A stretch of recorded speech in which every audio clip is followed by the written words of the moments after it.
Oi, alunos, tudo bem? Hoje vim com uma matéria, industrialização, falar sobre industrialização brasileira, mas com exercícios. Então é bom para a gente revisar algumas coisas importantes, tá? Eu trouxe 3 questões, 2 foram da ESA, mas uma terceira eu trouxe para a gente revisar alguns conceitos importantes de industrialização brasileira.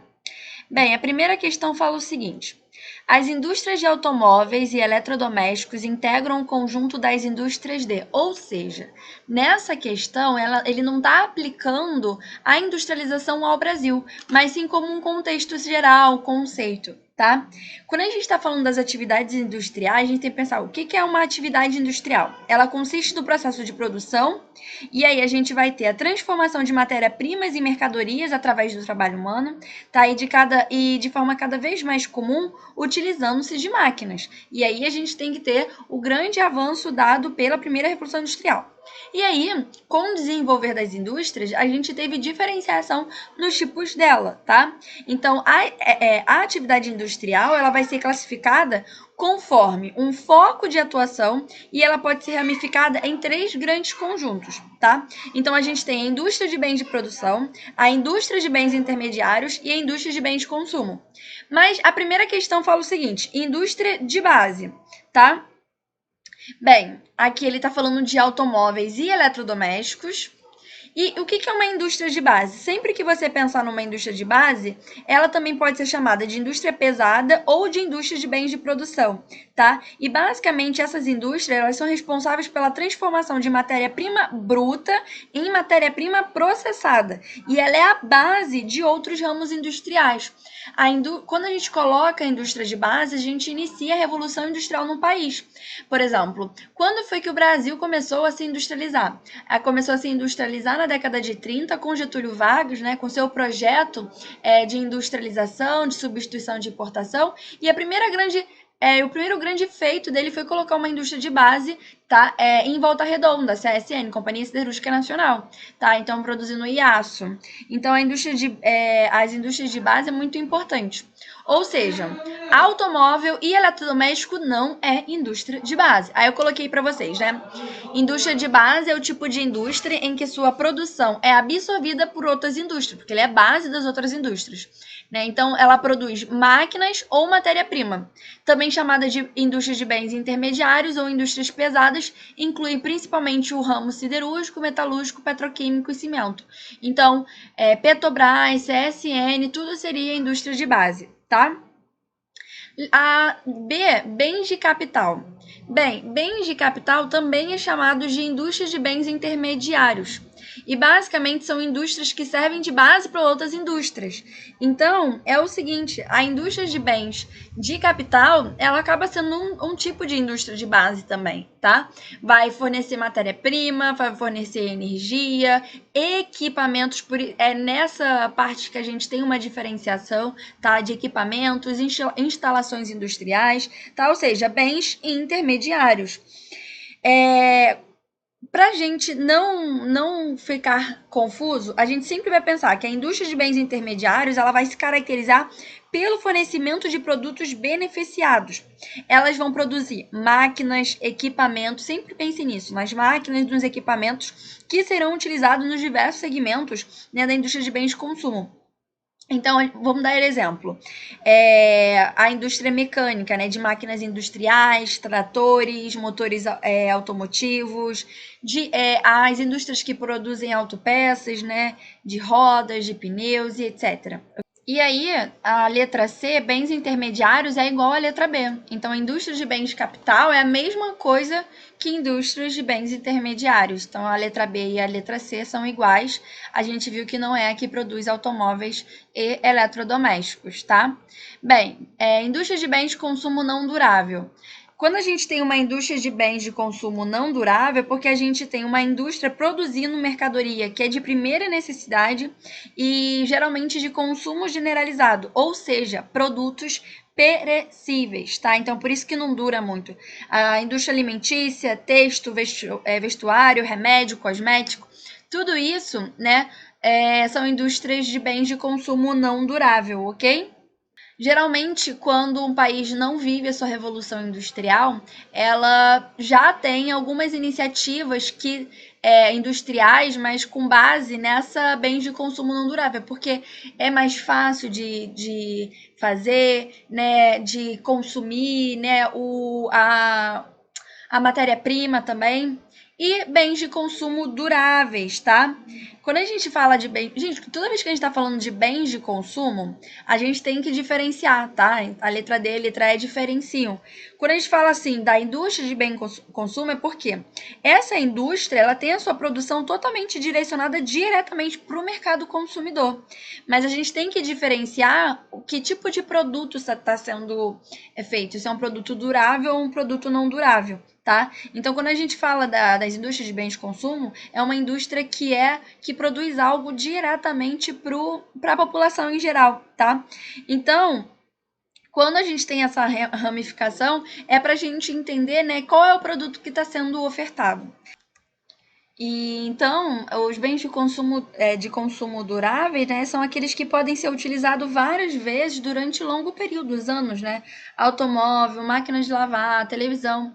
Bem, com a obsolescência programada dos últimos anos, né, o fato da gente ter uma diminuição da vida útil dos produtos, tipo o celular, acabou que agora a gente tem uma nova classificação que é a indústria de bens de consumo semiduráveis, tá? Quando a gente está falando de semiduráveis, é uma reorganização do que está acontecendo, mas geralmente quando cai em prova para vocês, vocês têm que diferenciar entre consumo durável e não durável, tá? Então, quando eu estou falando de consumo durável, eu estou falando de um tipo de indústria basicamente associado ao consumo que possa ser feito durante muito tempo, que não vai ser um consumo que tem um ciclo baixo, né? Que eu consumo algo que vai durar muito tempo. Ele não é perecível, tá? Então a indústria automobilística, móveis comerciais, material elétrico, eletroeletrônicos.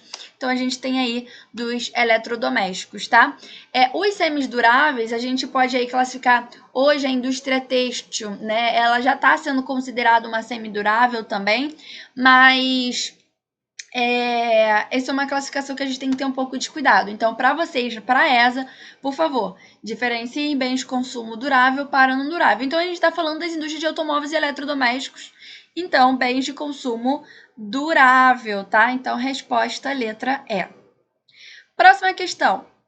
Vamos lá. A partir da década de 90, intensificou-se no Brasil o processo de desconcentração industrial. Então, ele quer falar sobre o processo de desconcentração industrial. O que foi isso? Desde o início, né, da atividade industrial no Brasil, a gente teve uma concentração de indústria no Sudeste, principalmente Rio de Janeiro e São Paulo. Mas isso vários fatores, principalmente porque no Rio de Janeiro, até a década de 60, a gente tinha a capital do Brasil ali, né? A capital da República, foi capital da colônia, foi capital da monarquia. Então a gente tinha toda uma elite, né, associado ao Rio de Janeiro, e a gente também tinha uma elite cafeeira em São Paulo, tá? Que o café ele foi essencial para concentrar capital em São Paulo, então acabou concentrando capital no Sudeste. Então, quando as primeiras iniciativas industriais, né, a indústria de base, ela se iniciou, ela vai, né, dar o pontapé no Sudeste, tá? Então a gente tem uma concentração industrial ali. E aí, ao longo das décadas, né, a gente vai percebendo que está tendo uma concentração muito grande de indústria. E a partir da década de 90, a gente tem um processo de desconcentração. O que é isso? É saída, né? Eu estou desconcentrando. Eu estou fazendo com que algo que era concentrado, né, deixe de ser concentrado. Através de um movimento chamado de guerra fiscal, algumas regiões, alguns estados específicos, eles começaram a oferecer para as empresas, né, impostos menores, leis trabalhistas mais flexíveis, leis ambientais mais flexíveis, né, isenção de impostos, ou seja, numa tentativa de atrair, né, essas empresas para essas áreas. né? Então, apesar de haver desconcentração, é claro que hoje ainda o Sudeste é o local mais concentrado industrialmente, é a região mais industrializada do Brasil, mas a gente percebe que a desconcentração industrial ela acabou levando muitas empresas para essas áreas da Zona da Mata, aqui no Nordeste, e aqui para Manaus, né? Zona Franca de Manaus, tá? Então, a gente tem tido uma desconcentração, principalmente a partir da década de 90, apesar de já começar desde a década, no final da década de 70, né? Passou por toda a década de 80, mas na década de 90 que a gente vai ver essa desconcentração. E não somente para o Nordeste e para o Norte, não. A gente tem visto também que muitas empresas têm procurado o Sul, tá? O Sul é a segunda região mais industrializada do Brasil e também tem tido uma desconcentração, principalmente para as cidades médias. Então, eu coloquei aqui para vocês, né? A desconcentração industrial no Brasil passou a acontecer de fato a partir da década de 90, quando a maior presença de infraestrutura, comunicação e meios de transporte nas áreas anteriormente marginalizadas passou a apresentar um maior efeito. Outro peso muito importante para isso foi a difusão da guerra fiscal, em que os estados e municípios passaram a competir pela atração de empresas por meio do fornecimento de incentivos fiscais, traduzidos em isenção de impostos e outras condições como fornecimento de terreno em posições estratégicas e formação de polos industriais ou tecnopolos. Para quem não sabe, tecnopolo são áreas, né, de concentração de tecnologia, né, de uma tecnologia bem avançada, né, universidades, ciência, então são áreas, né, de desenvolvimento de tecnologia, onde tem mão de obra muito qualificada. Além disso, as grandes indústrias migraram em busca de mão de obra mais barata e sindicalmente desorganizada a fim de reduzir os custos e elevar os lucros, né? A gente pensa aí no neoliberalismo na década de 90, globalização, então tá tudo inserido nesse momento. E ele tá falando, a partir da década de 90, intensificou-se no Brasil o processo de desconcentração industrial, ou seja, muitas indústrias deixaram áreas tradicionais e instalaram unidades fabris e novos espaços na busca de vantagens econômicas, como menores custos de produção. Um dos fatores responsáveis pelo processo de dispersão. Então, ele está perguntando qual é o responsável, né? Qual foi o fator responsável? Predomínio de mão de obra qualificada no interior do território. Não, gente. Mão de obra qualificada vai ser em locais, né? Como Rio de Janeiro, São Paulo, região sul, né? São essas áreas aí que são mais urbanizadas, que tem concentração de universidades. Então, no interior do território, não. Esgotamento das atividades tecnológicas nas áreas industriais tradicionais. Também a gente não tem isso, um esgotamento das atividades tecnológicas. Não. Cada vez mais, quando a gente pensa em tecnologia, terceira revolução industrial, né, revolução técnico-científica, as atividades tecnológicas do país, elas vão se concentrar, né, nas áreas industriais tradicionais, porque com essas áreas industriais tradicionais, elas conseguiram, primeiramente, né, concentrar capital vindo dessas indústrias para poder, então, investir na terceira revolução industrial, na quarta revolução industrial, etc. Crescimento das cidades médias, vou ler tudo, né? Crescimento das cidades médias, dispersão demográfica do país e guerra fiscal entre estados e municípios. Crescimento das cidades médias. Bem, as cidades médias cresceram por causa disso, tá? Não foi elas. Então, na verdade, elas foram um resultado do processo de desconcentração industrial e não um motivo. Dispersão demográfica do país, não. O que significa falar que tem uma dispersão demográfica? Falar que a população está dispersando no território, não. Apesar do crescimento das cidades médias, né, devido à violência urbana, poluição, a gente tem visto, né, um crescimento das cidades mais interioranas. A gente ainda tem, em grande quantidade, uma concentração, né, urbana, uma concentração demográfica no litoral, tudo bem? E guerra fiscal entre estados e municípios, então a resposta é essa, ok?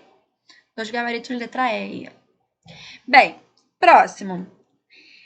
Aqui a gente já vai conseguir revisar algumas coisas importantes, tá? Ele vem falando o seguinte: analisa as proposições sobre o contexto histórico brasileiro que se relaciona à expressão nacional desenvolvimentismo.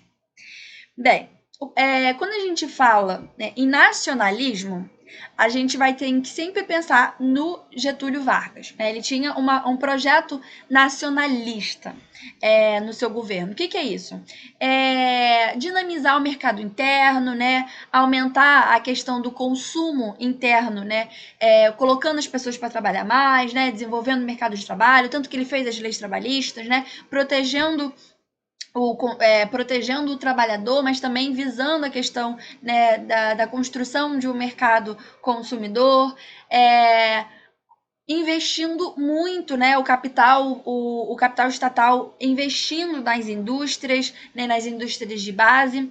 E quando a gente fala de nacional desenvolvimentista, é porque a gente está pensando no desenvolvimentismo, né, associado à internacionalização da economia brasileira.